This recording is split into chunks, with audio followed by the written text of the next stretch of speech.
La primera persona que me toca presentar es Ricardo Pérez Manrique, quien es expresidente y ministro de la Suprema Corte de Justicia de Uruguay, es exsecretario permanente de la Cumbre Judicial Iberoamericana, integrante de la Comisión Iberoamericana de Ética Judicial, docente de Derechos Humanos en la Escuela Judicial de Uruguay y docente de posgrados universitarios. Doctor, la palabra es suya.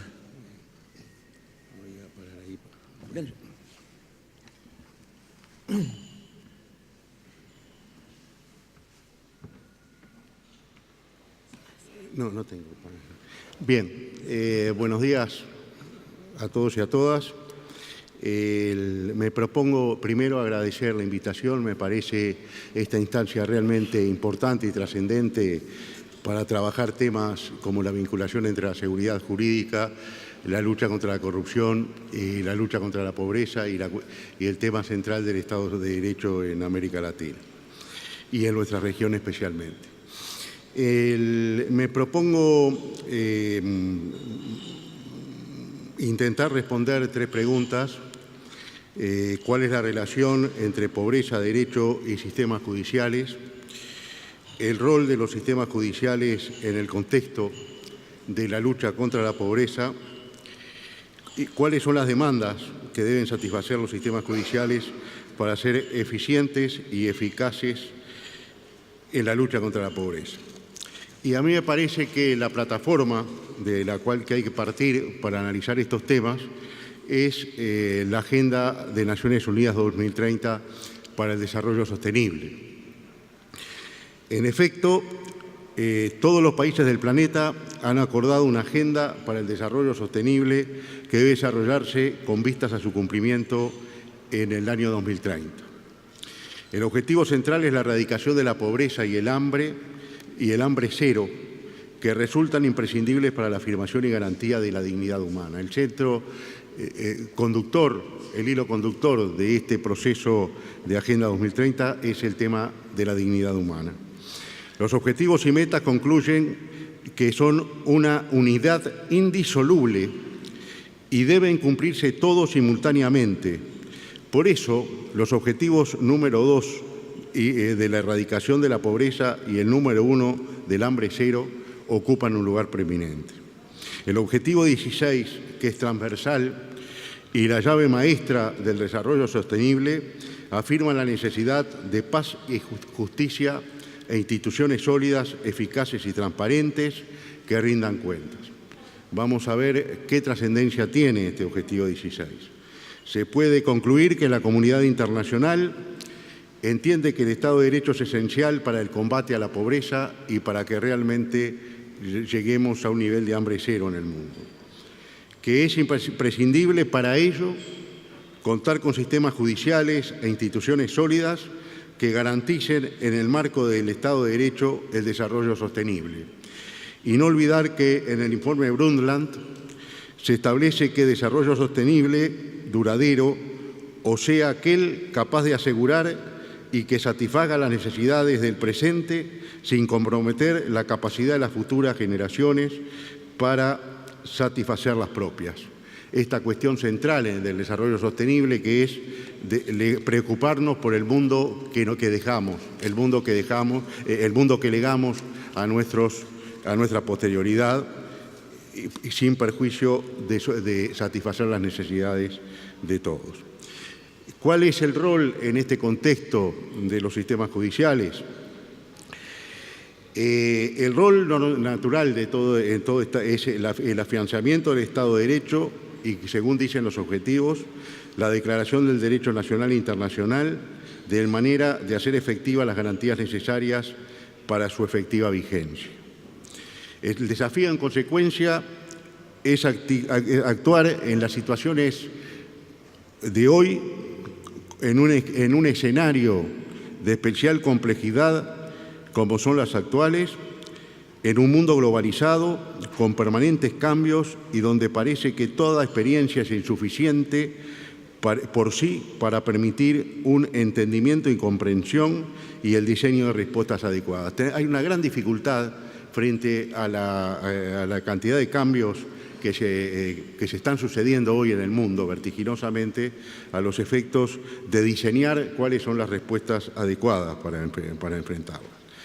Y esas instituciones, ese mundo que se cree, debe contar con instituciones que sean eficaces, transparentes y estén en condiciones de rendir cuentas. Ahora después vamos a ver cómo se ha avanzado en Iberoamérica en cuanto a requerimientos para los sistemas judiciales de lucha contra la corrupción, de transparencia e integridad. Los sistemas judiciales eficientes y eficaces para combatir la corrupción en la sociedad y para prevenir y evitar, y en su caso, sancionar la corrupción de sus propios integrantes. Hay que prevenir la corrupción dentro de los propios sistemas judiciales. Asegurar el principio de igualdad más allá de las diferencias, y acá el rol de los sistemas judiciales en la afirmación y desarrollo de los derechos de segunda y tercera generación se vuelve trascendental. Transparentar para la sociedad en que actúa aplicando los principios de gobierno abierto del sistema judicial. Rendir cuentas de manera amplia, circunstanciada y accesible para toda la población. La regla de eficacia, transparencia y rendición de cuentas es especialmente relevante en un poder que no surge en forma directa del voto ciudadano. Y nos interesaba recordar algunos de los avances de la Cumbre Judicial Iberoamericana en estos temas. La lucha contra la corrupción ha sido y es preocupación permanente de Cumbre. Ha incorporado propuestas e indicadores tendientes a lograr una mejor y más eficaz y eficiente acción de los sistemas judiciales a partir de principios éticos en la materia. En ocasión de la 17 Cumbre Judicial Iberoamericana realizada en Chile entre el 23 y el 4 de abril del 2014, se aprobaron las conclusiones del proyecto de transparencia, rendición de cuentas e integridad de los sistemas de justicia iberoamericanos. El punto 34 dice que somos conscientes que la sociedad no solamente requiere conocer la labor de los poderes y órganos judiciales, sino que es absolutamente necesario para su ejercicio informado del control social de todas y cada una de las instituciones, puesto que en ello se plasma el perfeccionamiento de la democracia. Se aprueba el documento presentado por el Grupo de Trabajo constituido al efecto, conteniendo las reglas e indicadores en materia de transparencia, rendición de cuentas e integridad. Se reconocen como valores fundamentales en la cultura de los sistemas judiciales iberoamericanos, sobre la base del acervo Cumbre, la transparencia, la rendición de cuentas y la integridad. Y se asume, a su vez, la obligación de incorporar estos principios, transparencia, rendición de cuentas, integridad, en los planes estratégicos de los poderes judiciales. Creemos que acá hay una hoja de ruta muy interesante, consensuada por los 23 países de Iberoamérica, con documentos que ya están preparados que justamente tienden a ser una ayuda para que cada país introyecte dentro de su sistema estos cambios. En Asunción de Paraguay, en abril del 16, se aprobaron las conclusiones del proyecto de lucha contra la corrupción. Se valora lo que es la lucha contra la corrupción, se llama a los poderes judiciales a luchar contra la corrupción internamente, a prevenir, y es muy interesante porque se habla de cuáles son las condiciones de trabajo de los jueces en la lucha contra la corrupción. Y dice que las condiciones de trabajo de quienes imparten justicia han de ser las más convenientes para evitar cualquier tipo de corrupción: salario justo, seguridad social, garantías a la jubilación, promoción ajustada a parámetros objetivos, etc. Refiere a los programas de capacitación y refiere a la necesidad de apoyo al operador judicial que está enfrentando casos de corrupción, porque muchas veces el operador judicial está solo y necesita el apoyo de su sistema para poder avanzar en este sentido. ¿Cómo debe ser el sistema judicial para ser funcional al desarrollo sostenible y al combate contra la pobreza y el hambre? Bueno, primero recordar que este sistema judicial se mueve en un Estado social democrático de derecho, donde debe afirmarse, el Estado social democrático de derecho tiene como hilo conductor que, por una parte, la afirmación de libertades tradicionales del liberalismo político clásico, junto con la necesidad de que el Estado avance en la realización de fines sociales para conseguir la igualdad entre los ciudadanos. Y en este Estado social democrático de derecho adquiere centralidad el acceso a la justicia, amplio especialmente para los más vulnerables. Y hay numerosos documentos, empezando por la Declaración Universal en su número 14, que dice que es un derecho del hombre el ser oído públicamente y con justicia por un tribunal independiente en la determinación de sus derechos y obligaciones o para el examen de cualquier acusación contra ella en la vía penal. Todos sabemos que el Pacto de Derechos Civiles y Políticos, la Convención Americana, han avanzado en cuanto a que este acceso a la justicia para todas las materias, sea civil, penal, familia, medioambiental, etc. Y en cuanto a acceso a la justicia, sabemos que Argentina está en el Plan de Justicia Acceso 2020, que nos parece muy importante. Queremos recordar en el plano internacional un documento de cumbre también, que son las reglas de Brasilia sobre acceso a la justicia a las personas en condición de vulnerabilidad. Recientemente se hizo un evento en Buenos Aires sobre este tema, que fue aprobado por la Cumbre Iberoamericana en marzo de 2008. Y allí se define la vulnerabilidad del justiciable, de la persona que comparece ante el sistema de justicia, en el sentido de que se consideran en condiciones de vulnerabilidad aquellas personas que por razón de edad, género, estado físico o mental, o por circunstancias sociales, económicas, étnicas y o culturales, encuentran especiales dificultades para ejercitar con plenitud ante el sistema de justicia los derechos reconocidos en el ordenamiento jurídico. Definida así la condición de vulnerabilidad, se analizan cuáles son los factores más comunes de vulnerabilidad en el ámbito iberoamericano. Y uno de ellos, señalado como muy importante, es la pobreza. Dicen las reglas, la pobreza constituye una causa de exclusión social, tanto en el plano económico como en los planos sociales, cultural, y supone un serio obstáculo para el acceso a la justicia, especialmente en aquellas personas en que también concurren alguna otra causa de vulnerabilidad. Y todos sabemos que lamentablemente los pobres cruzan con una cantidad de otras causas de vulnerabilidad, porque además de pobres tienen dificultades en el plano de la cultura, en el plano de la educación, además de pobres tienen dificultades en la salud y para obtener otra serie de derechos. Por eso adquiere centralidad en esta cuestión del acceso a la justicia, que como sabemos es la llave para la efectivización de los derechos en el Estado de Derecho.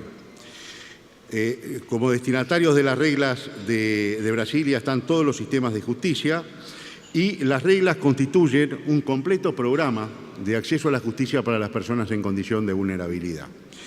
Nosotros consideramos que a los efectos del cumplimiento de los objetivos 1 y 2 de desarrollo sostenible, así como el del objetivo 16, las reglas de Brasilia constituyen hoy una hoja de ruta que está aprobada y que ha funcionado muy bien para ser tenida en cuenta en los procesos nacionales. El Poder Judicial, además de accesible, tiene que ser garante de los derechos humanos y de todos los derechos humanos. Y es importante porque las reglas dicen que todos sus objetivos y metas son independientes, universales, y son la forma de hacer efectivo la Agenda 2030 de Desarrollo Sostenible, cuyo sentido es justamente el de integridad e indivisibilidad de los derechos que ampara. Me quiero referir un poco, ya para empezar a avanzar hacia las conclusiones, a una cuestión fundamental que es el de la ética judicial. La ética judicial está directamente vinculada con el ejercicio efectivo de los derechos humanos y, por supuesto, con la lucha contra la corrupción. Actuar conforme a la ética es una obligación constitucional en la impartición de justicia, y yo entiendo que también existe un derecho humano de parte de las personas que comparecen ante la justicia a que los operadores judiciales, los jueces, las juezas, Ministerio Público, defensores públicos y todos los operadores judiciales actúen de manera ética. Porque alguien que no cumple la ética está incumpliendo sus funciones y está impidiendo que se garanticen los derechos humanos de las personas, no solo de las más vulnerables.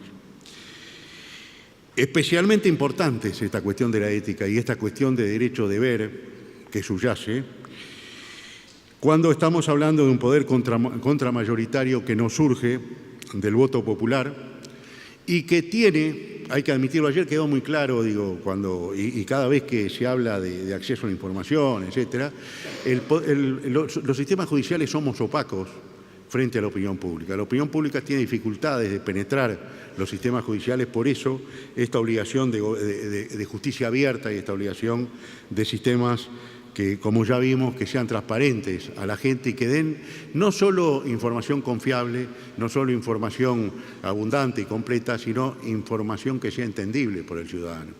Y eso es parte también del deber de ser transparente, el poder generar información que sea entendible por la ciudadanía. Tiene el Poder Judicial que actuar en la prevención de la corrupción interna, porque la corrupción interna, la corrupción de los jueces, tiene por objetivo que los jueces no sean independientes y tampoco imparciales en las causas y que eso favorezca la impunidad. Un juez que mira para el costado y que actúa, mide con diferente vara, justamente es un juez que se corrompe porque lo que vende es su independencia y su imparcialidad. Quiero ir hacia algunas conclusiones, porque sé que el tiempo ya me está... Es decir, los sistemas judiciales tienen que estar en condiciones de actuar con efectiva autoridad frente a la violación de los derechos humanos y tienen que ser integrados por personas honradas y capaces. Algunas conclusiones.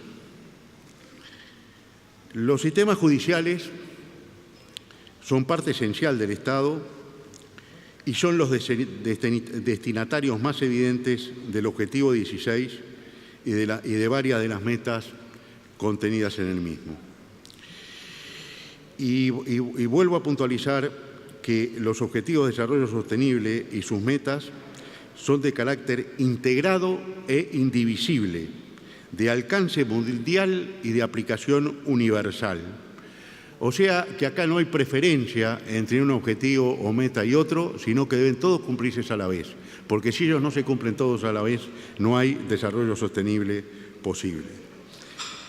Es obligación de los sistemas judiciales disponer sus recursos y diseñar planes estratégicos en función de los objetivos de la Agenda 2030.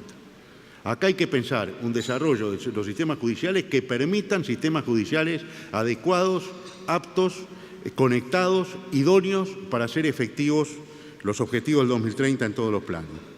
En el plano medioambiental, en el plano de la igualdad de género, en el plano de la preservación del agua, en el plano, en fin, de los 15 objetivos más los 2 instrumentales que se plantean. Los sistemas judiciales deben ser inclusivos, rendir cuentas, tienen que permitir luchar eficiente y eficazmente contra la corrupción en lo interno, tienen que tener sistemas nacionales saneados con operadores judiciales honestos y responsables, eficientes y eficaces en la lucha contra la corrupción tanto nacional y transnacional. Nosotros sabemos que hay una tendencia a hablar de pequeña y gran corrupción. La pequeña y gran corrupción es la que sufre el ciudadano todos los días cuando es esquilmado en los múltiples actos de su vida cotidiana. Y se habla de la gran corrupción en una estatura o en una dimensión Odebrecht, por ejemplo. Y nosotros creemos que todo es corrupción y que los sistemas judiciales tienen su cuota parte de responsabilidad cuando la corrupción, independientemente del tamaño que tenga, campea en una sociedad. Y ahí hay una responsabilidad del Poder Judicial, ahí porque no acceden a la justicia o material o formalmente, las personas que deben hacerlo para combatir, para no ser objeto de actos de corrupción o víctimas de actos de corrupción. Sistemas de justicia en condiciones de aplicar el derecho internacional y el derecho nacional de la mejor manera para tener eficacia, para convertirse en herramientas de combate a la corrupción. Los fondos de la corrupción que la corrupción desvía hacia los negocios ilícitos deben ser destinados a cumplir el objetivo esencial de combate a la pobreza y al hambre hasta su desaparición. En definitiva, el desarrollo pleno del Estado de Derecho es el modo de organización de la convivencia entre los seres humanos, sin el cual no existe ni libertad ni desarrollo sostenible. Pues, como lo dicen los objetivos en la nueva agenda, el desarrollo sostenible no puede hacerse realidad sin que haya paz y seguridad. Y la paz y la seguridad corren peligro sin el desarrollo sostenible. Y no hay paz y seguridad sin sistemas judiciales eficientes y eficaces, agrego yo. Los sistemas judiciales, en consecuencia, cumplen un rol de enorme trascendencia para el Estado de Derecho, del que constituyen parte inescindible y para la lucha contra la pobreza, el hambre y la corrupción. Yo creo que a través del trabajo de Cumbre, en América Latina existe una fuerte reacción de parte de operadores judiciales y queremos poner, y esto como culminando esta exposición, creemos que para cumplir estos objetivos hay un aspecto que hoy que no está siendo atendido en este momento y que nos parece central, que es la resolución, primero, abordar, planificar y resolver una cuestión clave como es la gobernanza de los sistemas judiciales. Es decir, hay que atacar el tema central de la gobernanza de los sistemas judiciales como forma de hacerlos abiertos, eficientes e inclusivos. Muchas gracias.